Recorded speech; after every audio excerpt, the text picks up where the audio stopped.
الحمد لله وكفى وسلام على عباده الذين اصطفى أما بعد أعوذ بالله من الشيطان الرجيم بسم الله الرحمن الرحيم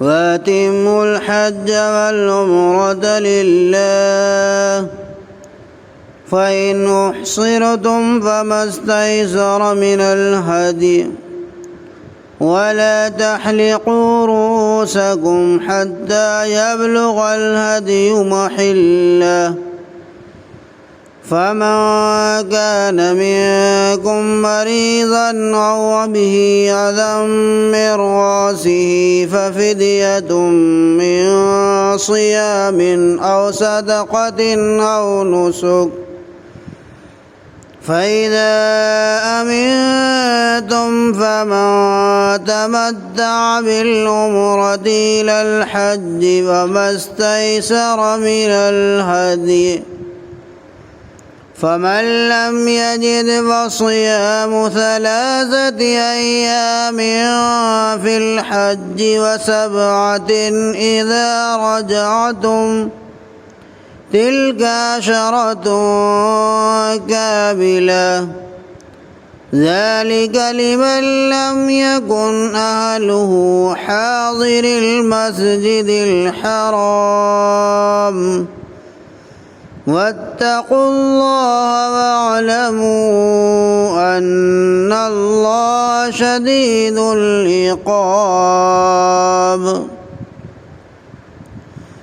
حج و عمرے کو اللہ کے لیے پورا کرو، پھر اگر تم روک دیے جاؤ تو جو قربانی میسر ہو پیش کرو، اور جب تک قربانی اپنے ٹھکانے پر نہ پہنچ جائے بال نہ منڈواؤ۔ ہاں، تم میں سے جو بیمار ہو یا اس کو سر میں کچھ تکلیف ہو تو بال منڈوا لے اور روزہ یا صدقہ یا قربانی کے ذریعے فدیہ ادا کر دے۔ پھر جب تم اطمینان کی حالت میں ہو تو جو حج کے ساتھ عمرے کا فائدہ اٹھائے اس کو چاہیے کہ جو قربانی میسر ہو کرے۔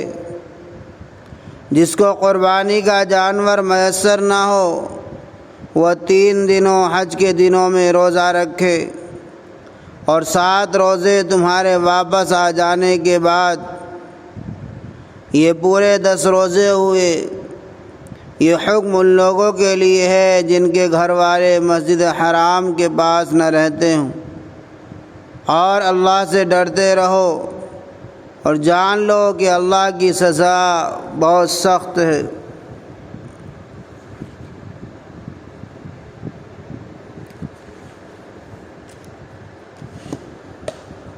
قرآن کریم کی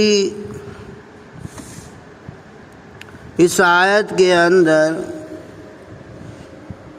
حج کے احکام کا تذکرہ ہے۔ سفر حج یوں تو مسلمان کے سارے کام اور ارادے اللہ تعالیٰ ہی کی خوشنودی کے لیے ہونے چاہیے،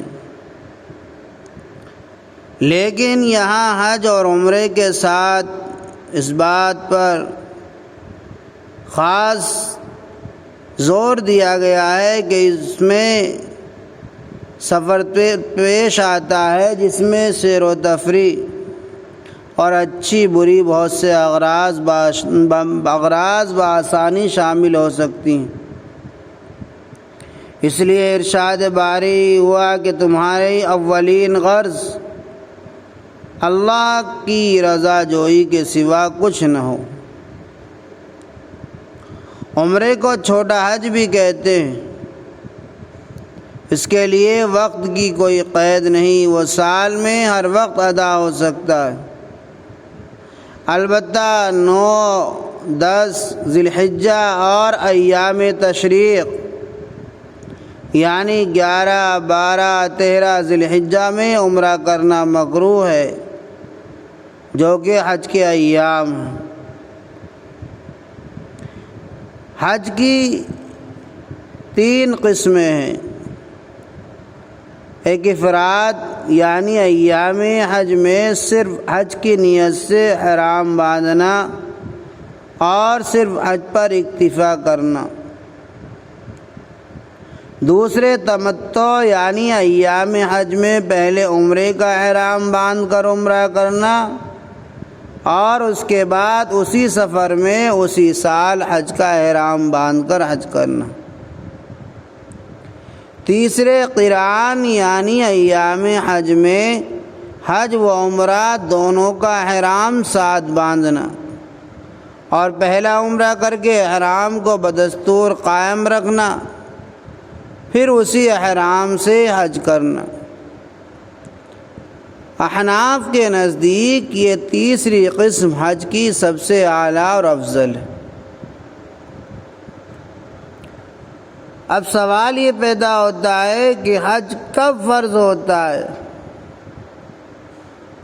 اگر کسی عاقل بالغ مسلمان آزاد شخص کے پاس اتنا مال و دولت ہو گیا کہ جس سے مکہ معظمہ تک آنے جانے کا خرچ پورا ہو سکے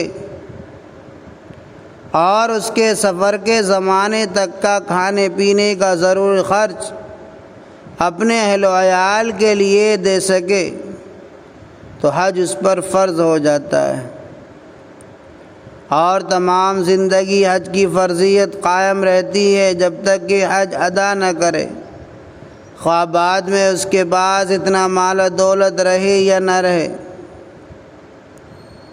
البتہ عورتوں کے لیے محرم کا ساتھ ہونا اور عدت سے خالی ہونا بھی شرط ہے۔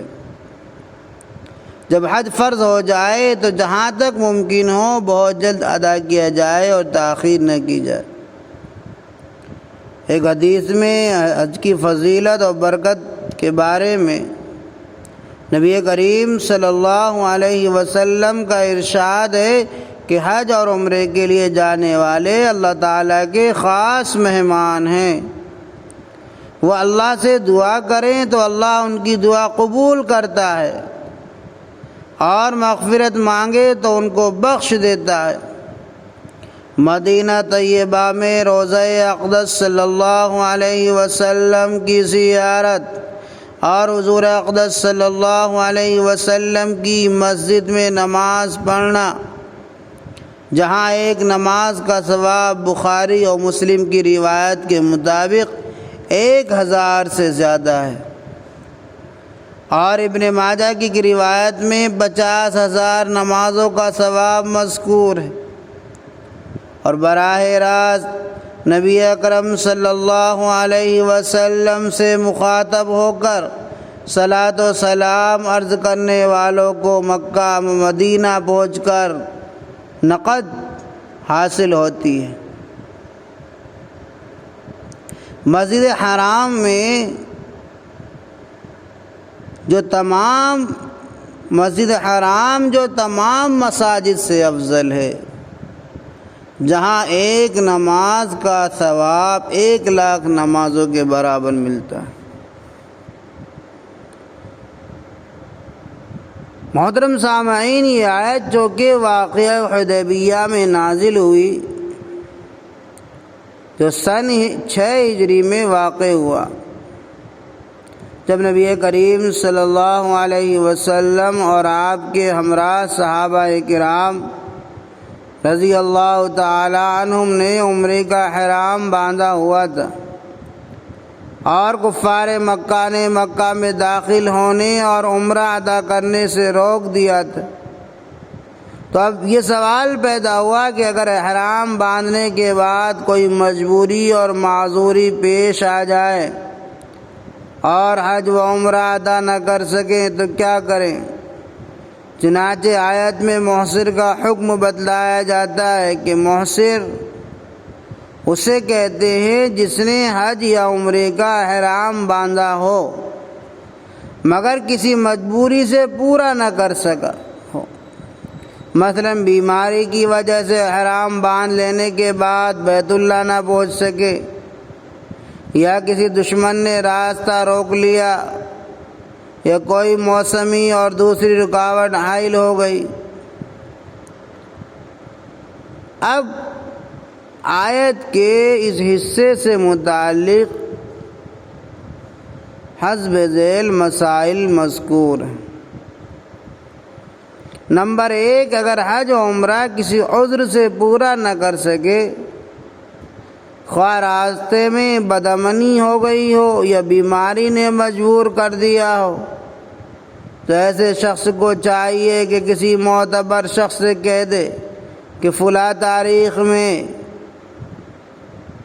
حج حرم کے اندر میری طرف سے ایک بکری اور قران و تمتع میں جن کا ذکر آگے آتا ہے 2 بکری ذبح کر دینا، اور جب وہ تاریخ آئے اور گمان غالب ہو کہ اب جانور حج حرم میں ذبح ہو گیا ہوگا تو سر منڈا دے یا بال کٹا دے، اس سے حرام کھل جائے گا، پھر اس حج یا عمرے کو قضا کرنا پڑے گا۔ دوسرے، سر منڈانے کا حکم یا تمام بال کتروانے کا حکم صرف مردوں کے لیے ہے، عورتوں کے لیے نہیں۔ عورت صرف ایک انگل بال کاٹ ڈالے۔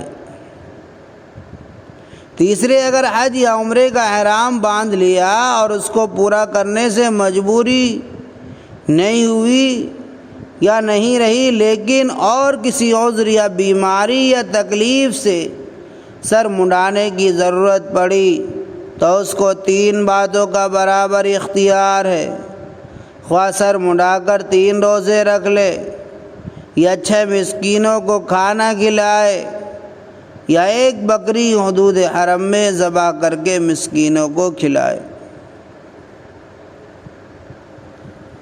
آگے حج کے مختلف قسموں کا تذکرہ ہے۔ نمبر 1، تمتع اور قران میں ایک جانور ذبح کرنا ایام قربانی میں حج حرم کے اندر واجب ہوتا ہے۔ افراد میں قربانی واجب نہیں۔ دوسرے، تمتع و قران جس کو قربانی کی قدرت نہ ہو تو اس کے عوض میں 10 روزے رکھنے ضروری ہیں۔ 3 روزے تو 10ویں ذی الحجہ سے پہلے ختم کر دے، اور جب حج کر چکے تو 7 اس وقت رکھ لے، خواہ وطن آ کر رکھ لے یا وہاں ہی رکھ لے، اور اگر 10ویں ذی الحجہ سے پہلے 3 روزے نہ رکھ سکا تو پھر قربانی ہی کرنا واجب ہے۔ افراد حج ہر شخص کو جائز ہے۔ تمتع اور قران صرف ان لوگوں کو جائز ہے جو میقات کے حدود سے باہر رہتے ہوں۔ میقات ان معین مقامات کو کہتے ہیں جہاں سے مکہ معظمہ کو جانے والے کے لیے احرام باندھنا حج یا عمرہ کے لیے واجب ہے۔ آیت میں احکام حج بیان فرما کر اخیر فرمایا وَاتَّقُوا اللَّهَ وَاعْلَمُوا أَنَّ اللَّهَ شَدِيدُ الْعِقَابِ۔ یہ فرما کر یہ تنبیہ مقصود ہے کہ احکام الہی کی پابندی رکھو، خلاف ورزی نہ کرو۔ دعا کیجئے کہ اللہ تعالی ہمیں حج عمرہ و زیارت روضہ رسول صلی اللہ علیہ وسلم نصیب فرمائے اور ہمارے لیے آسان فرمائے، ہر قسم کی رکاوٹ سے بچائے۔ یا اللہ اپنے فضل و کرم سے ہم میں سے ہر ایک کو حج بیت اللہ کی سعادت نصیب فرما، آمین۔ وآخر دعوانا الحمد للہ رب العالمین۔